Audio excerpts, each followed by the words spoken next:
Denial. Two more women are alleging in stomach-churning detail that Donald Trump sexually assaulted them years ago. The Washington Post was out first today, publishing an account this morning from a woman named Kristen Anderson, who claims in vivid description that Trump groped her in a New York nightclub decades ago.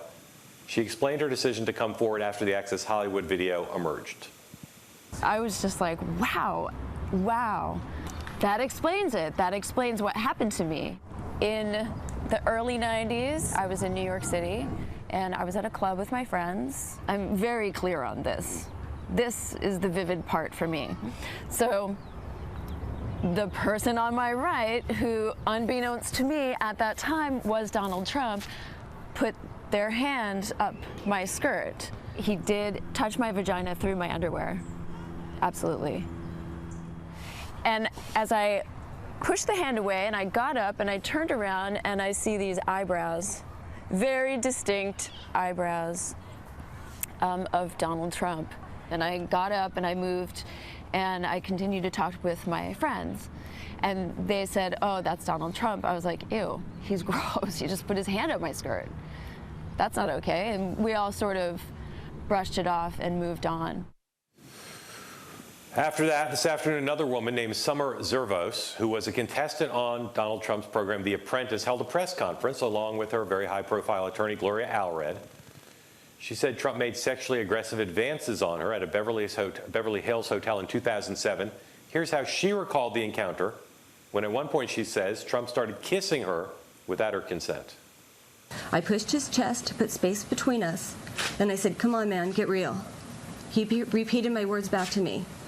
Get real, as he began thrusting his genitals.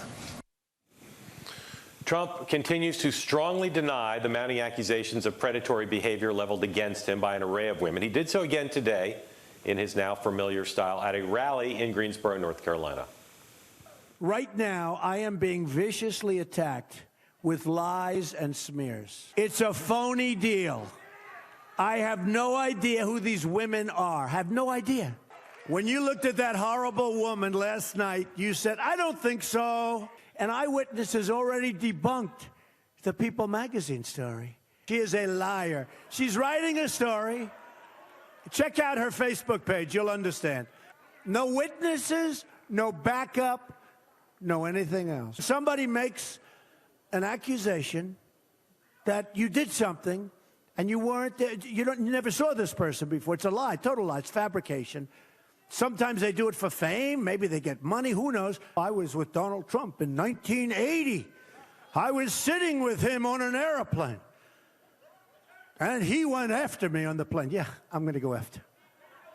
Believe me, she would not be my first choice, that I can tell you. Obama is an incompetent. He's an incompetent president. He's talking about me like he knows me. I don't know him. He doesn't know me.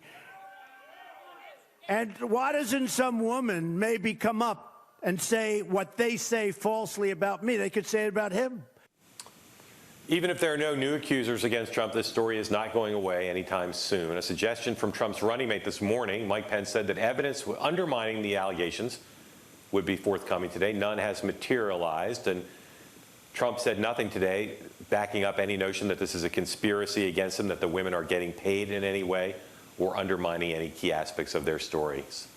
Fortunate to have with us today, sitting in for John, one of the best Trump reporters in the country, as my co-host, Bloomberg Politics, Jennifer Jacobs. So, Jennifer, as we sit here today, the Trump campaign hasn't really offered anything specific that would undermine any of the accounts. Where does the campaign stand in dealing with this issue? All we have is Donald Trump's word, and he went very aggressively after this. He had that whole battery of arguments. They're after free fame. They're after money. This is all fiction. He basically said these women are too unattractive for him to make sexual advances upon. I mean, he just adamantly denied this, and I think that's probably enough for his supporters. They're willing to believe him. They trust him at this point. There's very little that could shake their confidence in him. As far as what further proof, if there is further proof coming, you would think that they would want to put it out very quickly. Yeah. I mean, Mike Pence is a pretty careful guy. The only way they could have proof undermining the whole thing is if they somehow found a Clinton campaign memo coordinating the whole thing and scripting it. I doubt that's going to happen. No one has found any connection between these women in politics, except for the fact that some of them say they're Hillary Clinton supporters, not all. This morning, Donald Trump, Mike Pence suggested, well, there's evidence we'll put out. But now there are two new accusers. Presumably they don't have any evidence, at least so far, on them. And of course, the woman who's accusing him now from The Apprentice is someone he does know. So this notion that these accusers are people who are new to him, in this case, he's going to have to confront that. What's your sense of how the campaign deals with this now?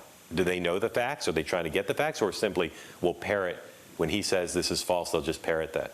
I think they'll just parrot that. You're right. There's no plan that I've been able to determine that they have at this point, other than to just keep denying and denying and denying. The other thing that fascinates me is Trump said, you know, my campaign doesn't want me to talk about this, but I'm going to go ahead and talk about it. It's interesting if he didn't talk about it, if he didn't lash at it, then of course we saw this with the Khans, and we saw this with Judge Curiel, we saw it with other people he's attacked. He's driving the story. I don't doubt that these new accusers would get some attention in the press. And we should say Donald Trump, like everyone else in America, is entitled to the presumption of innocence. But these are people who make incredible claims with no obvious motive, many of whom have told people contemporaneously.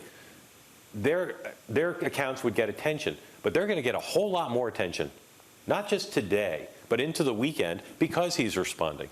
But I can't underscore enough how much his supporters distrust the mainstream media. As reporters were, coming into Cincinnati last night, they were just being booed tremendously. And it doesn't help that the WikiLeaks dumps include evidence, or what they perceive as evidence of friendly behavior between reporters and the Clinton campaign. There's no question that the hardcore people, look, I talked to people this week at a Trump event in Lakeland that you and I were both covered, who had said, including women, who had some combination of saying, these people are lying, or I don't really care what he did, that's what men do. I agree that his hardcore supporters like that, but number one, he needs more than his hardcore supporters to win. Number two, I don't need polling to know that some people are going to be turned off by this, that there's some people who were thinking of voting for Donald Trump who won't vote for him. They may not be people who go to the rallies. But in addition, the way he's handling this, disparaging the women, I've never seen anything like this in my career in politics, to go out knowingly, he clearly thinks in advance how he's going to handle it. I did interview some Republican women today and said, what are you thinking about this, and how can you continue to believe him? And they said, listen, we're just tired of all this. We don't want to hear anything further about it. We've moved on. We're already voting for the Supreme Court. We're voting for the GOP platform. This is the nominee. This is the man that the party gave us. And so we're still going to vote for him, even though, yes, this stuff is disgusting. We just don't even want to hear about it anymore. Yeah. There'll be some of that, but I'll just say again, it is the case that, let's say one of these people turns out to have made up their story. Possible, maybe more than one made up. We don't know. But almost all of them, I think, to the normal person watching their accounts or reading their accounts, watching the ones who've been on TV, they come across as people who don't have an axe to grind. They don't come across as people eager to do this. To the contrary, and he's yet to do anything. We'll wait for Mike Pence's evidence. They didn't do anything to undermine their arguments. All right. Another part of Donald Trump's plan to fight back against these allegations is to continue to attack, and in fact escalate attacks against the New York Times. Times, of course, published one of the first stories making accusations about Donald Trump. Two women who came forward in the Times story on Wednesday. Today, at that same rally in North Carolina, Trump leveled a new attack on the Gray Lady, claiming there's a role for Mexican billionaire Carlos Slim, who is both a major shareholder of the New York Times and a major donor to the Clinton Foundation. No paper is more corrupt than the failing New York Times. The good news, it is failing. It won't be around too much longer, but they are really, really bad people. The largest shareholder in the Times is Carlos Slim. Now, Carlos Slim, as you know, comes from Mexico. He's given many millions of dollars to the Clintons and their initiative. So Carlos Slim, largest owner of the paper from Mexico. Reporters at the New York Times, they're not journalists. They're corporate lobbyists for Carlos Slim and for Hillary Clinton. We're going to let foreign corporations and their CEOs decide the outcomes of the. You just can't do this. The Times, of course, has dismissed Trump's attack yesterday. They did again today, his latest attack on Carlos Slim. A spokesperson for the paper said that Slim doesn't, a spokesperson for Slim said also that he doesn't get involved in politics in Mexico, the U.S., or anywhere else. So, Jennifer, we both, I think, fair to say, pretty skeptical of how he's handling the attacks on the women themselves. How is this attack on the New York Times likely to play?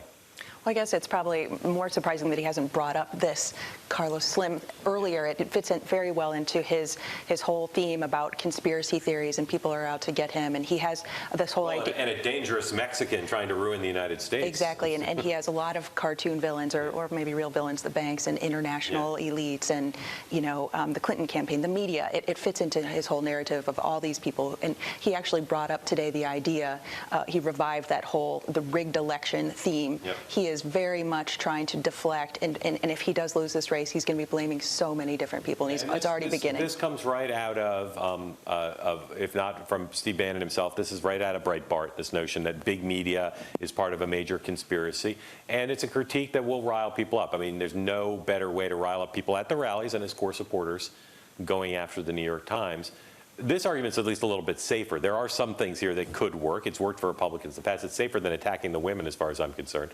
But, there is that old saying, don't attack people who buy ink by the barrel. And I don't think the New York Times is cheerleading for Donald Trump. But reporters are going to rally a little bit behind it. And it is the case. I know he thinks it's unfair, but it is the case. The press is cheering for Hillary Clinton right now, for the most part. And this is only going to exacerbate that. It's going to make it harder for him to get favorable news coverage. Do you think his supporters know who some of these people are? He's not very good sometimes about telling stories and explaining during his rallies. One of his biggest weaknesses as a candidate. He has a thing in his head. He doesn't explain it, not just for the people in the room, but in the soundbite on TV. He doesn't quite encapsulate it. All right, let's go back to just 1 week ago. That's when Trump's Access Hollywood videotape came out. At that point, many Republicans over last weekend started to abandon Trump, either saying he shouldn't be the nominee or saying they weren't going to support him anymore. Flash forward, though, some of the defectors from last weekend this week refected. And despite the allegations against Trump this week, the disendorsements from GOP officials have basically halted. There haven't been any for the last several days, despite all these new accusations. Speaker Paul Ryan, who did, in the wake of the debate, criticize Trump and say he was no longer going to campaign for him or work for him, gave a major speech in Wisconsin today, but he didn't even mention Donald Trump. He talked about policy.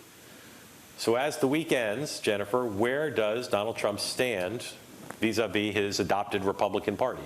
He has gone full circle back to where he started in the beginning of this campaign, which is where he is being rejected and disavowed by or criticized by so many in the leadership. And I've talked to his campaign aides about this. They do not care. They have no concern about this whatsoever. They've dealt with this before. Yeah. They've dealt with naysayers before. So he's got 4 campaign aides who have been with him since the beginning, and they told me they've heard this over and over and over again, that Donald Trump has no chance. They've heard the same, these same criticisms from these GOP elites over and over again, and they just disregard it. New York Times story today talking about some donors have now abandoned helping the Republican National Committee and Trump, major donors, because they're horrified about what's happened this week. But he doesn't need that money. He's not going to win this based on outspending Hillary Clinton. The RNC itself is still very much for him, and I think he's got them cowed. The fact that a handful unendorsed him over the weekend based on the Access Hollywood tape, and then during the week, as these allegations came out, a few people re-endorsed him, said they were going to basically not re-endorse fully, but said they were going to vote for him. We don't know of a single Republican in the wake of these charges who has said, I'm withdrawing my support. They are cowed because the few who went out last weekend heard from their constituents. A lot of them are said to have regretted it, and in fact, some of them publicly made it clear they regretted it. So he has the party afraid to cross him. In some ways now, he can beat them up, and they're just going to say, yes, sir, may I please have another?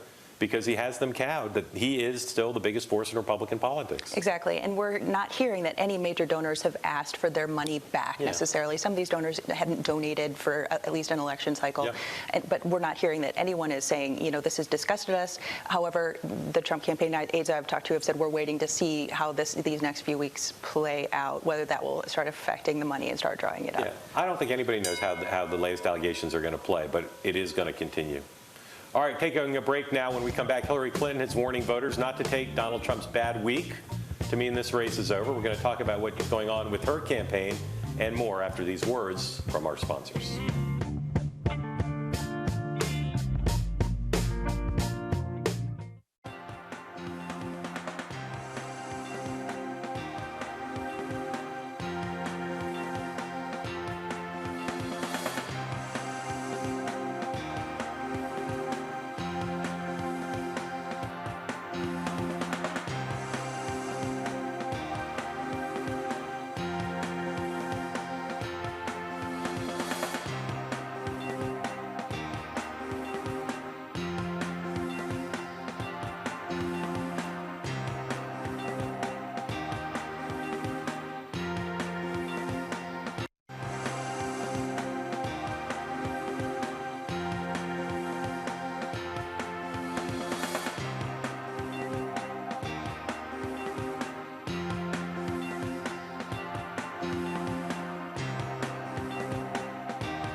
As Donald Trump continues to fight accusations of sexual assault, his opponent, Hillary Clinton, has been pretty much laying low. She's got no public events currently scheduled between now and the final presidential debate next Wednesday in Vegas. Instead, she's been dispatching some pretty high-profile Democrats on her behalf. Michelle Obama, of course, gave that speech in New Hampshire yesterday that people are still talking about today.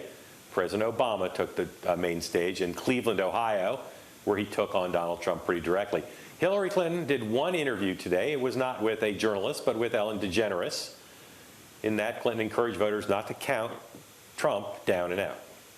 Well, obviously, there's a lot that is coming out, which is distressing on many levels. But I don't want anybody to think this election's over, because it's been so unpredictable up till now that I'm not taking anything for granted. We've got to work really hard for the next 3.5 weeks, because who knows? Who knows what can happen? And so everybody who's watching and everybody who has followed this election, please turn out and vote. Jennifer, it's not just Hillary Clinton. Her surrogates don't want to go out. There are only two stories the media is interested in right now: WikiLeaks and Donald Trump's, the accusations against Donald Trump. The Clinton campaign doesn't want to play in either of those, so they're just staying out of it completely for the foreseeable future. And Trump is filling that void beautifully. But one thing that people argue about Hillary Clinton is she's not necessarily great about defending herself on controversial questions, so she's deflecting this. But one of the risks of not going and doing interviews right now or coming out and speaking about this is that she's, maybe building up some pent-up demand that will have to be released during the debate. Chris Wallace will have no choice but to ask her some of these questions. There's no question Chris Wallace is going to have to ask her about the best of WikiLeaks, but she can spend the time preparing. She loves to prepare.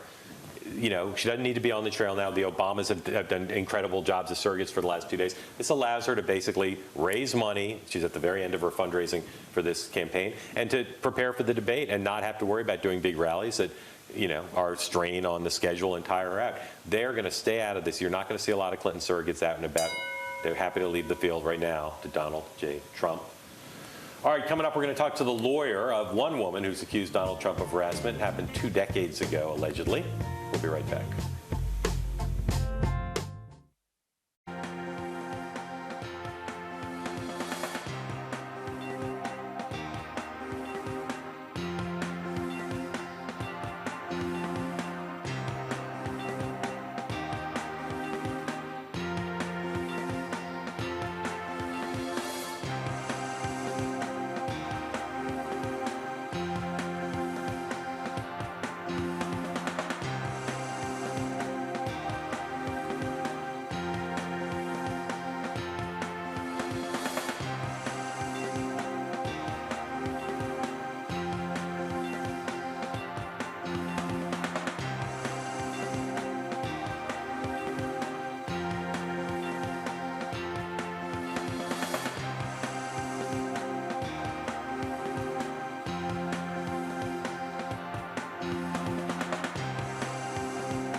Joining us now, an attorney whose client, Jill Harth, sued Donald Trump for alleged sexual harassment back in 1997. She's also happens to be the daughter of Gloria Allred, who's now very much involved in this story. She represents one of Donald Trump's new accuser who came out today. Lisa Bloom joins us now from Los Angeles.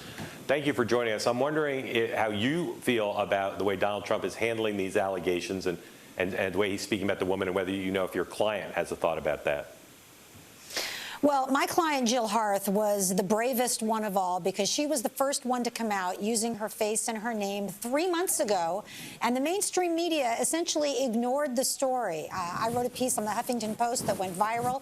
It got over 1 million likes, and nevertheless, nobody really wanted to talk about sexual assault allegations against Donald Trump. My client, Jill Harth, filed a case against him back in 1997. So to all of those who say, you know, why didn't women do something at the time? Well, Jill Harth did. And she certainly has felt vindicated by the tape that was released where he's bragging about sexual assault. And she and I both appreciate all of the women who are coming forward now and speaking out.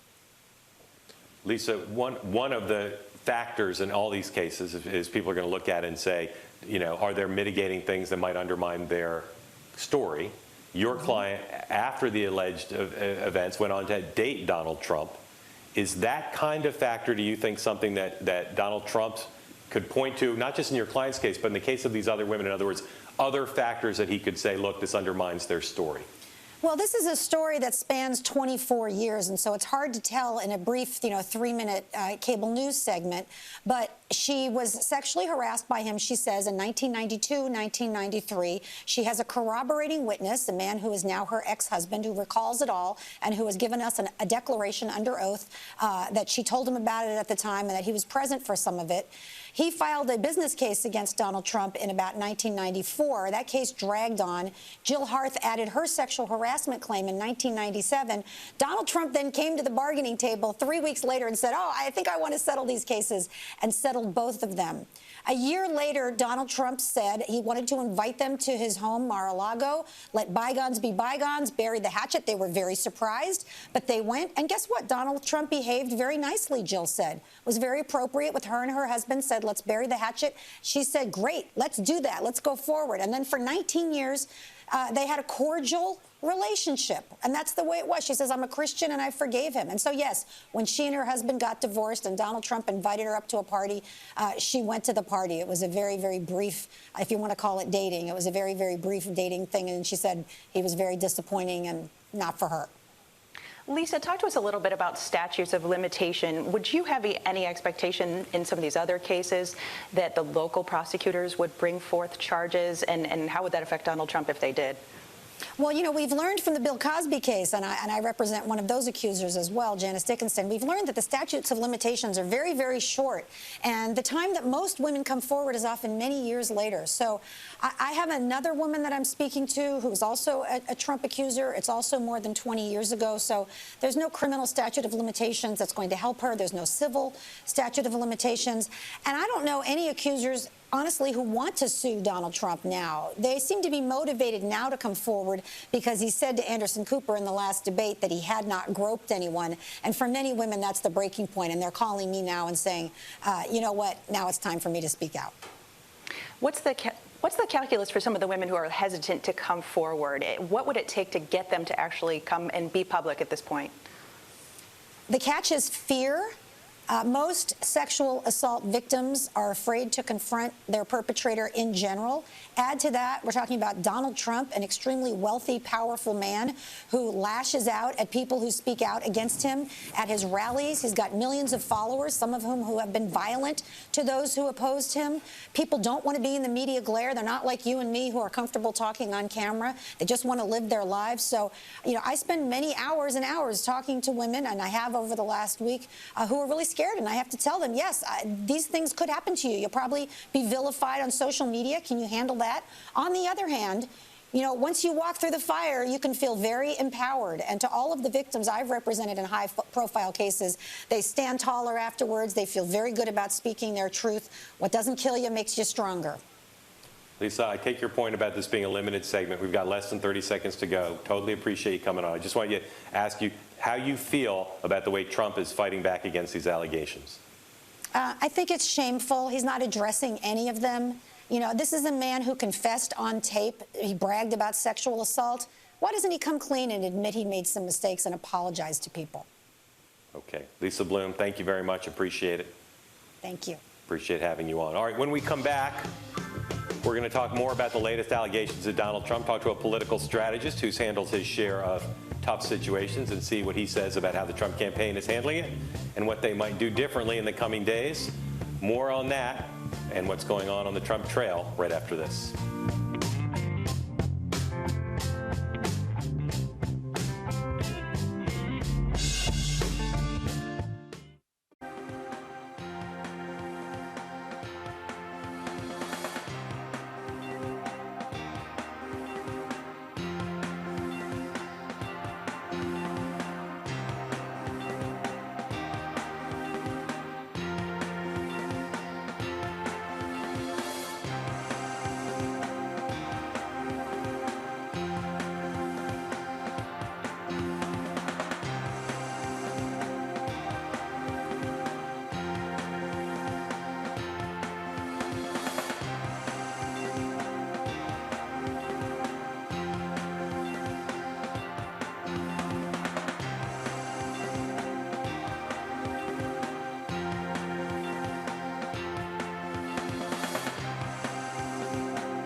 Welcome back. Joining us now, mega Republican strategist Jeff Rowe, former campaign manager for Ted Cruz, a veteran of a lot of presidential and other campaigns. He's out in Houston, Texas.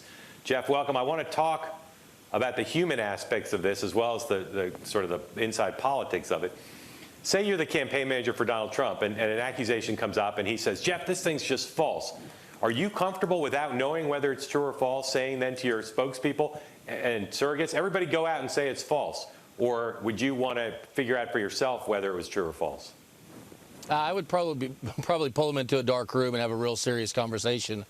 But that's all you have to go by. And, you can only take their word. And after being in a campaign for a couple of years together, you really know if they're shading the truth or not. And but that's really all you have to go by. So I would have a very serious private conversation and then let them know that if this isn't exactly the truth, that we can't be caught. So let's defend what we can defend and not go any further than that. I want to get you on the record on two things just as our conversation continues so the viewers know where you stand. First of all, are you supporting Mr. Trump for president? I am. Okay. I'm sure, familiar with at least some of the allegations and some of the accounts these women have given. Do you find them credible, not credible, or don't know? I think they're credible enough that they need to be handled, pivoted, and get away from them. I mean, when you wake up in a presidential campaign, every day you get to decide what your message is. And you don't get to decide what the press will cover. You don't really get to decide what your opponent says, of course. But you do get to say what you're going to say that day. And for them to spend so much time, really, I mean, they needed to handle the Access Hollywood. I frankly think the debate gave them an opportunity to do so. He had not had a real public statement outside of the hostage video. He had not had a chance to really address that until the debate. So he got to tell 80 million people all at once what his answer was, and that was fine. These allegations, you need to pivot and get back. I mean, we have 76% of the people in the country that want change. Hillary represents change.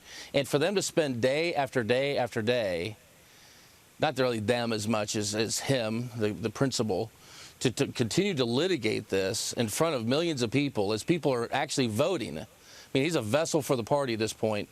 whether anyone likes it or not. For him to spend that much time litigating these criticisms and charges is not the right way to go. He needs to address it and then pivot and get to his message, which actually, frankly, is a winning message. Jeff, what do you make about some of the vulgar sayings that we're seeing at some of the Trump campaigns? We're seeing women that are wearing T-shirts that say, Trump talk dirty to me, or Trump grab me here with an arrow pointed down to between their legs. But also, not just about this particular topic, but just, using various explicit phrases, in speech and talking to the press, yelling at the press, on T-shirts, on signs. What do you make of that whole idea of them really using this vulgar language? It's rough stuff, to be sure. You don't control everybody at your rallies, but it's disappointing to see. But I think it's because the topics have gotten so disappointing to see, and because they believe. I mean, let's just put yourself in Mr. Trump's shoes here for a second, and his supporters' shoes. If this isn't true, imagine how angry you would be. I mean, if there's absolutely no shred of any truth to this, imagine the anger that you would have. So, I mean, to a certain point, they're getting whipped up, and it's for sure a little bit out of control. But he's got a motivation among some folks who have not been participants in the political process before. They've never been to a rally. Some of them have not even voted before, or infrequently vote at least. And so I think you're seeing a lot of passions that run very high. I mean, right now in this moment, somewhere in this country, somebody is probably getting pushed or shoved or hit in a debate over who they're going to vote for in this campaign. I mean, I was just at an event not long ago where we were sitting around a bonfire at a wonderful scene. Two people had no idea about each other, both talking about the presidential in their own little groups. And the guy reached over to the lady and said, "You're a bigot for supporting Donald Trump." That inflamed tensions, and alcohol was involved. But people are whipped up, and that's the way presidential campaigns get. Now, I think we're seeing it on a new scale now. Jeff, let's go back to how the campaign's handling it. Again, say you're Donald Trump's campaign manager. He says these allegations are false. We need to undermine their accounts. At this point in the campaign, what do? Do you have your opposition research department look in their backgrounds? You hire private detectives? What do you do to try to undermine their accounts, their credibility, if that's what Donald Trump seems to want to do? Well, they have a secret weapon, and maybe a not-so-secret weapon, but they have Melania, his wife. They have Ivanka, his daughter. They have Tiffany, his daughter. In a way, they even have his sons. That during the Republican convention, that was what I took away from that convention, and what actually Hillary, I think mistakenly so, when they say one good thing about each other, when she talked about what a role model he was for his kids. Well, let's take that, use that. I don't think you can pivot. I think you have to pivot optically. But I understand, and maybe they will come out, although so far I think most of the public comments they've made haven't been particularly helpful. I'm asking about this claim that Mike Pence made this morning, that Donald Trump made yesterday, that they're going to have information that undermines the accounts of some of the accusers. If Donald Trump wants that information, how do you get it at this point in the campaign? Private detectives, Google? Oh, I mean, you can, but I don't think that's not what you would do. I mean, you would certainly spend a little bit of time doing that just to see if they're on the payroll or if they have a history of doing this. I mean, you'd want to know immediately. So to walk through the kind of technical process when that happens. Like, for instance, when it was discovered that Ted Cruz's father, participated in the JFK assassination, you spend a little time to see where he was at that period of time. You absolutely need to know all the facts as a campaign, not just through the principal's eyes. And then if there's something that's aggressively apparent that you can use to dispute this, then you use it. If they weren't in the same area, if he actually wasn't on a flight, let's just take the facts. But if there are no facts, if it's he said, she said, you get away from it and handle it optically. You address it, you make a statement or a press statement. It doesn't have to even be on camera, but you then get away from it. And that's why I think they're mishandling. I just want to make sure we're not leaving a little bit of news here on the floor. Were you just saying that when the allegation was raised that Ted Cruz's father might have been involved in Kennedy's assassination, you looked into it to make sure it wasn't true? Oh, sure. Well, you call Raphael and see if he knew Lee Harvey Oswald. I mean, you figure out what the truths are. What did he say when you asked him? Well, we can't discuss that on open air. No, so he said no. But you do spend. You have a team of people that are research folks in a presidential campaign, that they are the rapid response, and they're paying attention. They get it to the research department, and the research department spends some time doing it. The campaign manager's typically in a very aggressive tone trying to get the information. And then when it's done, then you settle on a course of action, and you move. You don't let this define the candidacy. Right. Jeff, do you think it's a good idea for Hillary Clinton to be laying low and not having any events until the debate? Now, this prevent defense that she's conducted since I guess since the Khan event. I think it's a real mistake. I mean, you can't beat somebody for president in July and August, but the fact that Donald Trump is having more events per day and more rallies and media avails in a day than their entire ticket has in a day, I feel is mistaken. I mean, you want to have, at this point, everybody drops the pretenses of trying to reach across the aisle and do all the things that campaigns tend to do for a certain amount of time. I mean, we're a little over 3 weeks out. You now need to be motivating your base. You can actually increase the data that we have, and this is well documented, peer-reviewed academic research shows you can get 2 points out of a visit. That's why we travel in a presidential campaign. You can get up to 4 points, depending on how the local press coverage goes and how directly you engage them. And so for her to be off the field, I mean, I think they have this idea that when your opponent's slitting his throat, don't take away the knife. I think that's their approach. I think it's a mistake. I mean, she needs energy.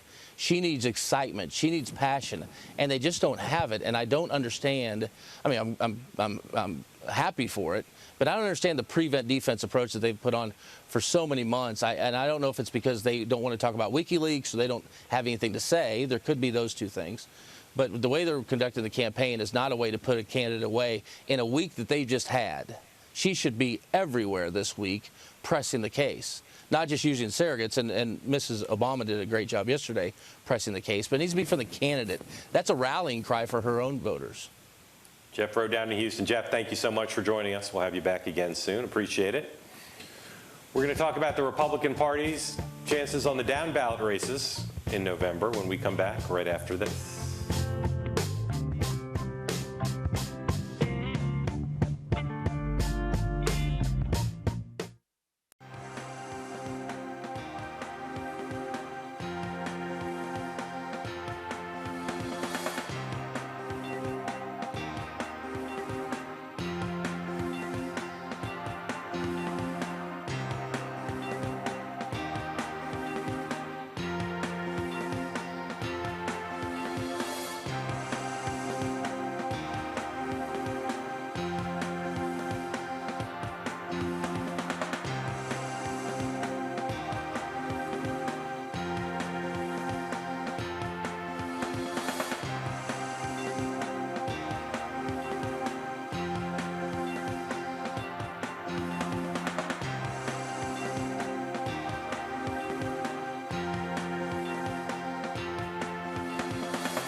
We are joined now by Bloomberg Politics reporter Sahil Kapoor. He's got a story up on our website now. The headline of the piece on BloombergPolitics.com: even if Clinton defeats Trump by a wide margin, the House and Senate may not change hands.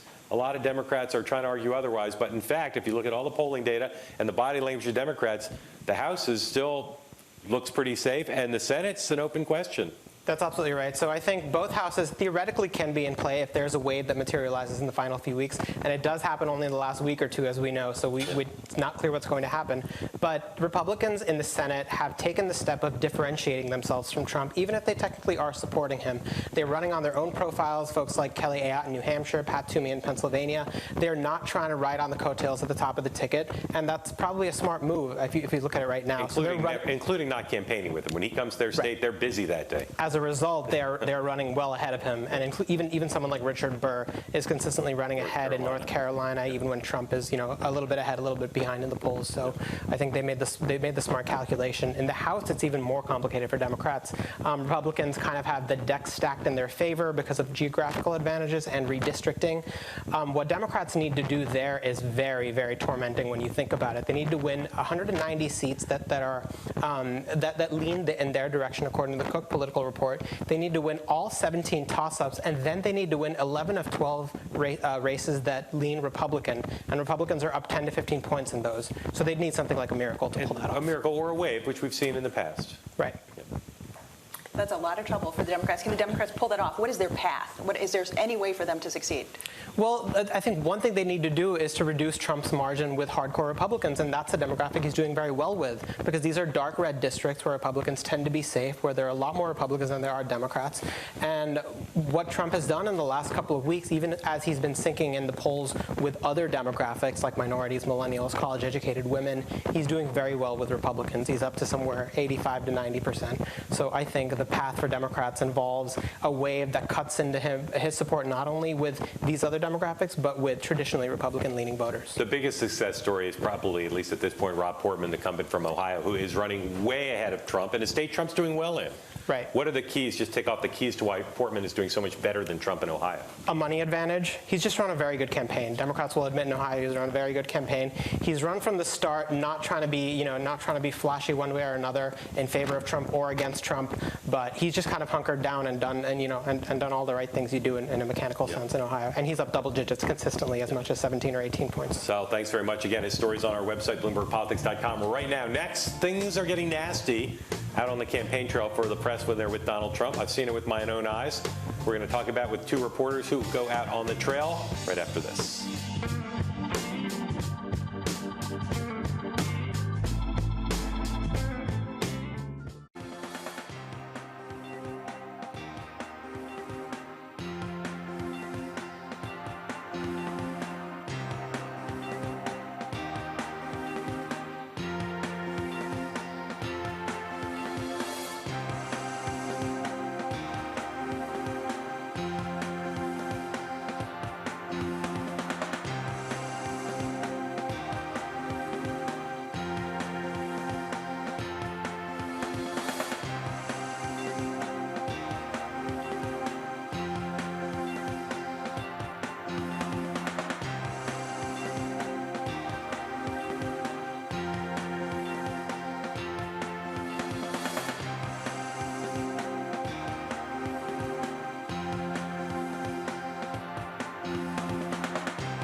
Joining us now from the Tar Heel State in Charlotte, NBC News correspondent Katie Tur, who covers Donald Trump, and here with us in the nation's capital in studio, Mark Lewitz, chief national correspondent for the New York Times Magazine. Katie, I just love your macro 40,000 feet sense of how the Trump campaign and Donald Trump himself handling the allegations leveled today, the two new ones.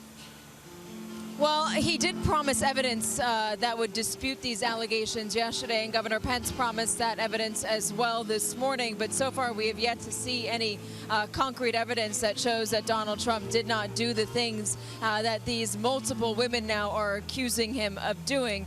Instead, today, he got on stage in Greensboro, North Carolina, and we're going to see if he does this again here in Charlotte in a few minutes.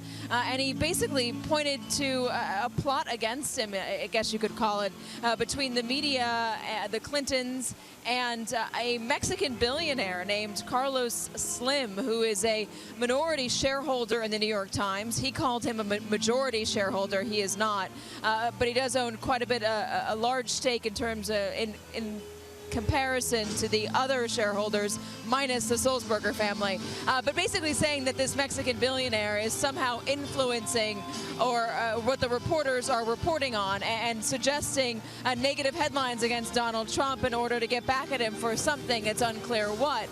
So he's continuing on this conspiracy theory track that we've been seeing him put forth the past couple days, saying that there's this global system in place, shadowy global system in place that's trying to tear him down so he can't affect the change that he wants to affect if he were the president. That involves the media, it involves banks, it involves the Clintons, and it borders pretty closely, according to the Anti-Defamation League, on anti-Semitic tropes, and they cautioned him against going further with that.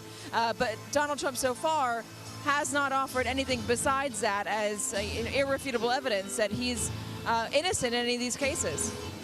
Mark, two-part question. One, what do you make of the way Trump's handling these allegations? And two, when Carlos Slim wants you to write a story, how does he communicate that to you? Well, it's funny because I was just consulting the Carlos Slim memo of the day that I have to read every time I go on TV and every time I write something. So, no, it's actually both worth pointing out. Billionaire / assignment editor. Correct. Yeah. Yes. He's actually probably better paid than the other ones. But he owns Larry King's TV network also. So if you're going to blame Larry King for going to Russian TV, you also have Carlos. Anyway, it's very muddled. Right, so what's your overall sense of how Trump is dealing with these allegations? Well, I mean, he's obviously litigating it very, very specifically. I mean, you could argue that he could make some kind of blanket denial. I mean, the fact that there is an argument you could make in his case that, you know, how do you prove a negative over and over and over again? You could just say, I don't, you know, this didn't happen. This was a long time ago. I'm not going to comment on it. This is about the economy. This is about Hillary Clinton, and pivot to there, because I don't really know what he gains by just sort of getting up there and you know, doing what he's doing. But yeah, it's an interesting strategy. Very, very quintessential Trump, I would say. You recently spent a lot of time with Hillary Clinton. What are your thoughts about her health? Is there any reason for voters to be worried at this point? Did you see any evidence that of any sort of concern at this point? I didn't see any. I mean, I didn't examine her. Did you arm wrestle? We did not arm wrestle. You know, she actually proposed it, but I thought it would be inappropriate. No, she seemed fine. I mean, she seemed worn down. I think, you know, she's still getting over pneumonia. It's been a very tough campaign, I think, for everyone. But no, she seemed okay. I mean, what's one of the interesting things about running against Trump for her is it's allowed her in a way to hide. I mean, which is not hide, but I mean, he has monopolized so much of the spotlight, so much of the oxygen in this race has been given over to him. I think no matter who wins, it will be remembered as the Donald Trump campaign, just because he has defined so much of it, and in a way that she's sort of been in the shadows of all this. Kate, I want to ask you about WikiLeaks. Is the Trump campaign or Trump himself pushing any particular aspect of what's in the latest batch of disclosures from John Podesta's email inbox? You know, I have not been able to get further on that angle as of now today, John. I did not hear the entirety of Donald Trump's Greensboro speech because I was doing a few other things. But they are trying to seize upon WikiLeaks as much as they possibly can. I do know that they've been trying to get Trump to hit on it as much as he can during these rallies, because they think it's an effective message for them. One of their most effective messages, that Hillary Clinton is not working for the American public, but is working for herself, and there is something shady going on behind the scenes. I'm sorry, it is so loud in here, and it's hard for me to keep my thoughts straight right now. But basically, they're trying to paint Hillary Clinton as somebody who's not trustworthy, who's working for herself, not working for the American public.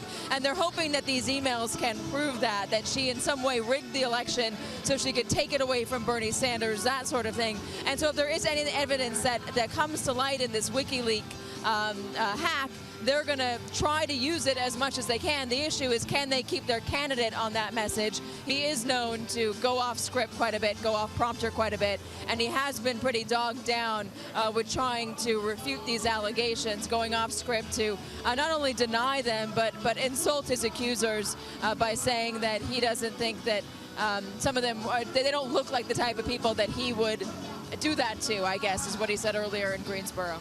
You're one of the few reporters I know who's been able to spend time with Hillary Clinton lately. Your time with her was how long ago? About 2 weeks ago. It was a few days before the Access Hollywood thing. Yeah. And you spent time with her over the years. How does she seem to you in terms of her mood? I know she said some sassy things to you about how she wasn't going to lose, but is she seem in a confident place genuinely, or is that for show? I think it's always for show, to a point. I mean, I think they're a very worried campaign, as you should be at this stage of the game. I think, like a lot of people in both parties, they don't quite know what they're dealing with here. I mean, there's just not. I mean, there's a playbook to running against a Mitt Romney or a John McCain or a George W. Bush. I think whether she wins, whether it's advantageous for her to be running against Donald Trump, it's a very wearying experience. It's a sad experience. It's no fun to have your husband's accusers for however many years ago, trotted out to a debate stage. So, yeah, it's new, uncharted territory, which has become, I think, certainly a cliche in this race, but it keeps being true over and over again. What surprised you most when you were spending that much time with her? Was there anything that she said or did that just startled you or surprised you? Well, I mean, I think what was clear up close is that her contempt for Donald Trump is even more palpable than it is on a debate stage as it is in a speech. I mean, I think she is, quite sickened by, by the race that he's running and by some of the things that he's been doing and saying about her. I mean, that was pretty clear. Again, this was a few days before the second debate and the Access Hollywood stuff. But I don't think I was surprised by that, but I mean, she's usually a better poker player than that. She's usually a little bit better at hiding her emotions on those things. So it's been an eventful 7 days since the Access Hollywood take event. The debate's next Wednesday. I'm not asking you to predict, but what's something you're kind of looking at between now and the debate to see how it develops? What's interesting you? Well, you do have these competing drumbeats. I mean, you have WikiLeaks on one side. You have these, this drip, drip, drip of allegations on the other side of these women coming forward. I mean, I do think, as Katie was saying, I think the WikiLeaks narrative is potentially very effective for Donald Trump because it makes a case that this is a politician. I am not a politician. Yes, I say some things that are, maybe troubling to people, but this is not who I've been for a long time. She's been in politics for however many years, and this shows how she is not on your side. She is working for any number of people who are in on the conspiracy, whether it's the media or Carlos Slim, the debate moderators. Take your point. That's potent. Although the question now, I think, is not just did he say things, but did he do things? And correct. That's being going to adjudicate, I think, all the way through Wednesday. Mark, thank you very much. Katie, thank you for listening to us along with Donald Trump's soundtrack, with which you are hauntingly familiar. We'll be right back with more all due respect in just a minute. If you're here in Washington, D.C., where we are, you can listen to this program every day at this time. On the radio, it's at Bloomberg 99.1 FM in the nation's capital, and we'll be right back.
All time, anytime, on any device. Check out BloombergPolitics.com for more coverage on this wild race. Thanks for watching. Up next, Bloomberg Technology. Sayonara.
I'm Mark Crumpton. You're watching Bloomberg Technology. Let's begin with a check of first word news. The Obama administration is easing more sanctions against Cuba. That includes eliminating a $100 limit on Cuban rum and cigars American travelers can bring home. Limits are also being lifted on cargo ship travel between the two countries and on some joint medical research. The changes take effect on Monday. In North Carolina, the death toll from Hurricane Matthew has risen by 2, bringing the total in the state to 24. Flooding triggered by the storm forced thousands from their homes.